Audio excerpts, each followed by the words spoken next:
Uno de mis libros favoritos en el Antiguo Testamento es el libro corto de Eclesiastés. Puede sonar extraño para la gente, pero mi trabajo en mi posición como profesor de filosofía y de apologética es parte de la razón por la cual este libro es tan importante para mí, porque expresa la sabiduría de Dios contra una reinante atmósfera cultural de escepticismo. Otra razón por la que amo este libro es personal. Este es el libro de la Biblia que Dios utilizó en mi propia conversión personal. De hecho, el único texto de la Escritura que la persona que me habló acerca de Cristo mencionó de pasada fue una extraña referencia del libro de Eclesiastés que decía: y caiga el árbol al sur o al norte, donde cae el árbol, allí se queda. Y yo soy quizás la única persona en la historia de la iglesia que se convirtió a Cristo por ese versículo. Pero fue una experiencia profunda de iluminación cuando me senté y escuché eso. Y cuando se aplicó a mi vida, me vi a mí mismo yendo a ninguna parte, tirado en el suelo del bosque en el que había caído, y me estaba pudriendo y desintegrando. Y esa es la visión que vi de mi propia alma cuando este texto me fue presentado. Así que mi amor personal por el libro es infinito por esa razón. Pero el libro del Eclesiastés es enigmático para muchas personas, porque en su mayoría es pesimismo y tiene un aire de cinismo en ocasiones y escepticismo, y es uno de los libros más difíciles en el Antiguo Testamento interpretar por esa razón. Y hay otro tipo de interrogantes sobre quién exactamente escribió el libro. Se atribuye al predicador o al Cogelet de Israel, y hay alusiones a Salomón. Y la tradición entiende que Salomón escribió todo el libro, pero hay dudas al respecto. Y una de las teorías es que hay una especie de diálogo que se da en este libro, y el Cogelet es más o menos una contraparte del creyente, y así las acusaciones del escéptico se levantan y luego la respuesta de la sabiduría de Dios responde. Y ese tipo de acercamiento a la literatura sapiencial no tiene precedentes en el mundo antiguo, pero por estas y otras razones el libro es un poco difícil de entender de vez en cuando. Pero es casi como leer a un filósofo existencial del siglo XX y descubrir esas filosofías milenios atrás. En ocasiones es como leer a Sartre y Camus o Kierkegaard o algunos de los otros pensadores ateos de nuestro tiempo. Pienso, por ejemplo, en Ernest Hemingway, quien a veces ha sido descrito en la literatura norteamericana como uno que adoptó el naturalismo pesimista. Él vio la futilidad de la existencia humana y se quejó de los problemas sin significado que atacaron su propia alma. Él acabó con su propia vida, como saben, suicidándose. Uno de los libros, por lo que es famoso, se traduce del inglés El sol sale. El título de ese libro se toma directa y literalmente del texto del libro de Eclesiastés. Pues bien, el libro empieza con una sensación de una visión cíclica de la vida que era común en el mundo antiguo, sobre todo en elementos de la filosofía griega, donde la idea era que todo en este mundo simplemente va dando vueltas y vueltas y vueltas en un círculo sin fin. Y no hay un comienzo definitivo para la experiencia humana, ni un punto final de triunfo, sino que todo está encerrado en este círculo sin fin que va a ninguna parte. ¿Dónde inicia y termina este anillo? Pienso en la famosa película que comunicó esta idea hace años, donde Jane Fonda actuó en esta película llamada Baile de Ilusiones. En esa película, toda la historia estaba centrada en la pobreza durante la Gran Depresión de Estados Unidos, y se ofreció un premio a aquellos que tenían dificultad económica, a quien pudiera ganar un maratón de baile. Así que todas estas parejas entraron a esta maratón y bailaron durante horas y horas, y algunos se cansaron y se retiraron. Algunos duraron más de un día, y en el segundo día, con el fin de acelerar el evento, el maestro de ceremonias en la película aceleraba de vez en cuando el ritmo de la danza. Y mientras la gente corría alrededor bailando en círculo, él gritaba en el micrófono: vueltas y vueltas y vueltas dan, y donde pararán nadie lo sabrá. Y toda la trama de esa película era comunicar el principio existencial de la falta de sentido. Bien, el libro de Eclesiastés empieza con estas palabras. Vanidad de vanidades, dice el predicador. Vanidad de vanidades, todo es vanidad. Ahora, entiendan la frase vanidad de vanidades o vanidad de vanidades. Es una forma literaria común en el mundo antiguo. La encontramos en el Nuevo Testamento cuando Jesús es llamado el Señor de señores o el Rey de reyes. Es una forma de expresar el grado superlativo de alguna cosa. Por eso, con lo que el libro inicia es una declaración en el grado superlativo de una idea. Y la idea en la que se hizo hincapié aquí es la idea de la vanidad. Ahora usamos el término vanidad en referencia al egoísmo o al orgullo. Recuerdo que teníamos en casa un pequeño mueble que estaba en la habitación de mi abuela, donde se sentaba en la mañana y se miraba al espejo y se ponía maquillaje, y ese pequeño mueble se llamaba tocador y se usaba para retocar la vanidad de una persona con respecto a su apariencia, o sea, a su vanidad. Pero esa no es la connotación de vanidad aquí. Aquí el término vanidad no se refiere al orgullo, sino a lo que se hace en vano, lo que es inútil. Y así podríamos traducir la idea aquí, la futilidad de la futilidad. Todo es fútil. Ahora, esa es la trama central que el libro aborda. Y nos damos cuenta que en el libro de Eclesiastés, poéticamente, existen dos puntos distintos de referencia. Por un lado, existe la frase debajo del sol o debajo del cielo. Ahora, debajo del sol, según muchos comentaristas, se refiere a la esfera de este mundo. Debajo del cielo se refiere a la esfera del dominio de Dios. Y así, lo que está pasando aquí es el conflicto entre dos reinos. El reino de este mundo y la perspectiva de este mundo. Este sería el reino de Dios, el reino eterno, que da una perspectiva completamente diferente. Saben, se nos dice que vivimos en la era del secularismo.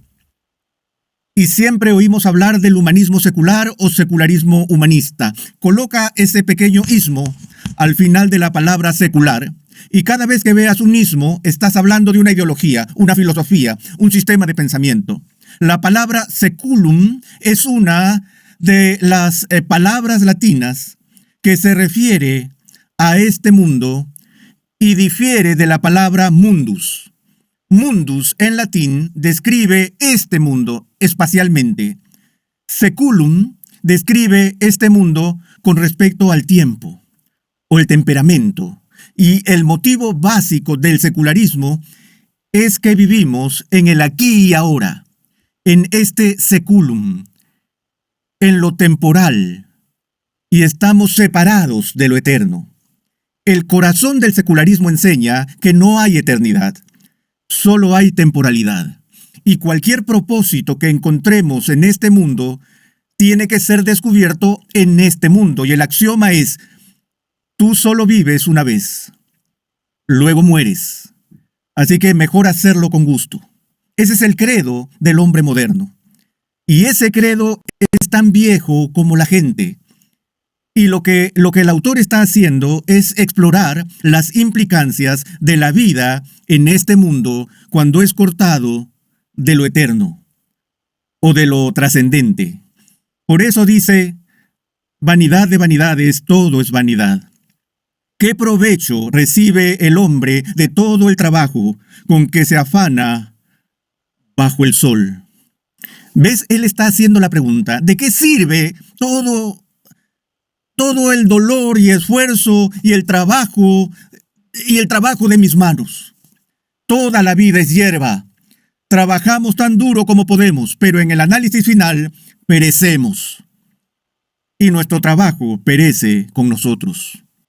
Una generación va y otra generación viene, mas la tierra permanece para siempre. El sol sale y el sol se pone.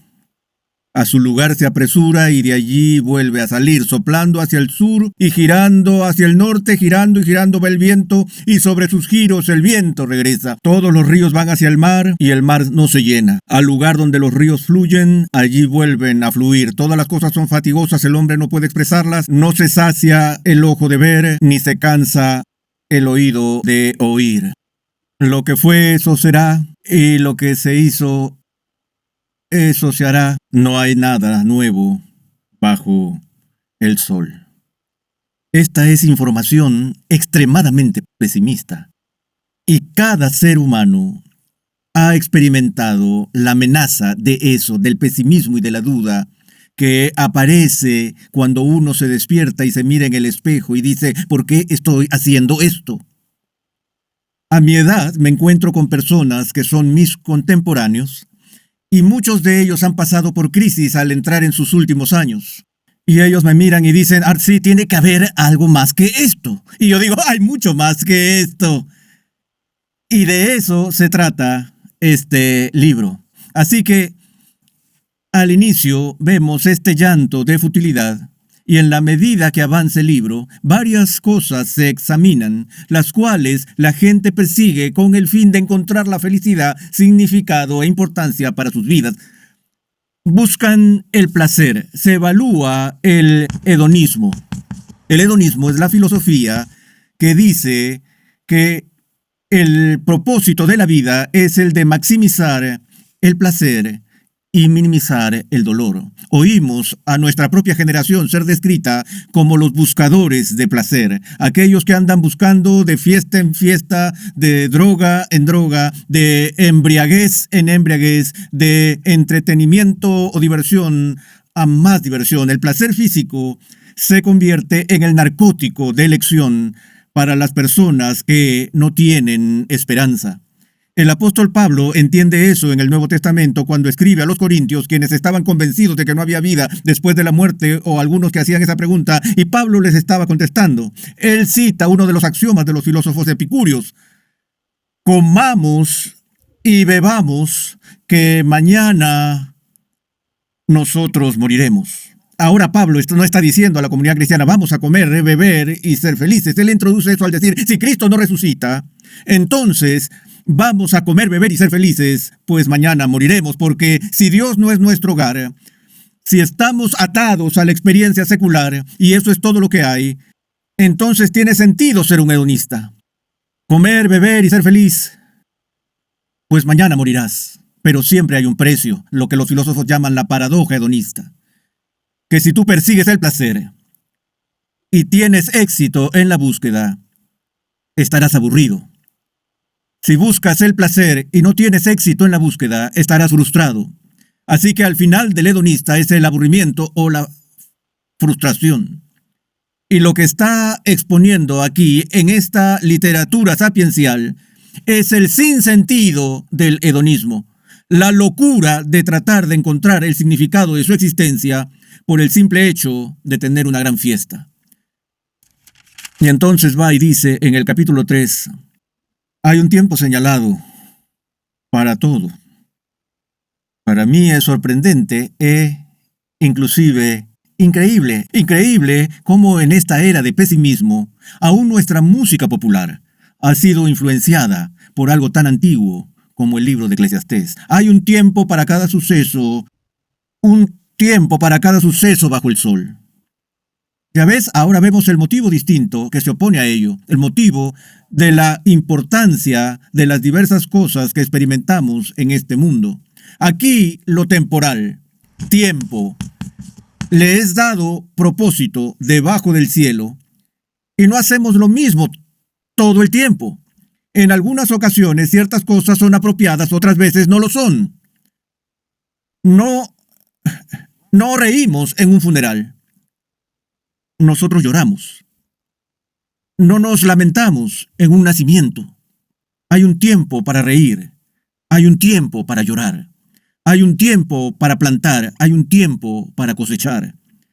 Hay un tiempo para llorar. Hay un tiempo para bailar. Y la persona sabia que evalúa su vida en este mundo desde la perspectiva de Dios, tiene la sabiduría para diferenciar entre qué tiempo es y lo que es apropiado en un momento dado. Herman Melville, en su libro Redburn, hizo esta observación. Él dijo, hasta que no entendamos que un duelo es mayor que 1000 alegrías, nunca entenderemos lo que el cristianismo está tratando de hacer con nosotros. Y en ese momento sus observaciones se basaban en un texto de este libro. Mejor es ir a una casa de luto que pasar su tiempo con los tontos. ¿Ves? Dios es un Dios que está íntimamente involucrado con el sufrimiento humano. Y el Evangelio es un Evangelio que es proclamado a las personas que han experimentado el duelo del sufrimiento humano. Y el pueblo de Dios ha de ser de personas que están allí en el dolor. Buscamos bajo el sol y parece que la injusticia prevalece. Versículo 16 del capítulo 3. Aún he visto más bajo el sol que en el lugar del derecho está la impiedad y en el lugar de la justicia está la iniquidad. Y así va, a lo largo de todo el libro, la locura de buscar el significado a través de la riqueza, a través del conocimiento, a través de la fortuna, a través de la fama y todo lo demás. Y entonces llegamos a la conclusión de que la muerte nos llega a todos, pero Dios es la respuesta a todas las preguntas que las personas sufren. Capítulo 12, el capítulo final empieza con esta advertencia. Acuérdate pues de tu Creador en los días de tu juventud, antes que vengan los días malos y se acerquen los años en que digas, no tengo en ellos placer, antes que se oscurezcan el sol y la luna y las estrellas y las nubes vuelvan tras la lluvia. Y luego, en el versículo 9, el predicador, además de ser sabio, enseñó también sabiduría al pueblo, y ponderó, investigó y compuso muchos proverbios. El predicador trató de encontrar palabras agradables y de escribir correctamente palabras de verdad. Las palabras de los sabios son como aguijones y como clavos bien clavados, las de los maestros de colecciones dadas por un pastor. Y luego dice en el verso 13, la conclusión es esta. Eso es lo que siempre buscas cuando estás estudiando cualquier filosofía. ¿Cuál es el fin del asunto? ¿Cuál es el principio concluyente? Así que venimos al libro. El libro inicia con la declaración de futilidad, todo es fútil. Bien, ¿cuál es la conclusión? Teme a Dios y guarda sus mandamientos, porque esto concierne a toda persona. Porque Dios traerá toda obra a juicio junto con todo lo oculto, sea bueno o sea malo. Esa es la conclusión. Él está diciendo, es la conclusión de tu trabajo, es la conclusión de tu dolor, es la conclusión de tu alegría. Teman a Dios, obedezcan sus mandamientos, porque lo que está diciendo es que tu vida será evaluada no en los términos de este mundo o en el seculum del aquí y ahora o del patrón cíclico de este mundo, sino que nuestras vidas, su importancia, su valor y lo que valen serán juzgados por el que juzga desde una perspectiva eterna. Y quien nos dirá, apártense de mí, nunca los conocí. O dirá, bien hecho, siervo bueno y fiel. Y cuando él diga eso, hasta la última gota de sudor que ha caído de la frente de tu cabeza, por su obra, cada dolor en tu corazón, cada dolor en tu alma, encontrará su plenitud de sentido y significado. Y tú descubrirás que todo, las experiencias que experimentaste en tu vida, cuentan. Nada es fútil bajo el cielo.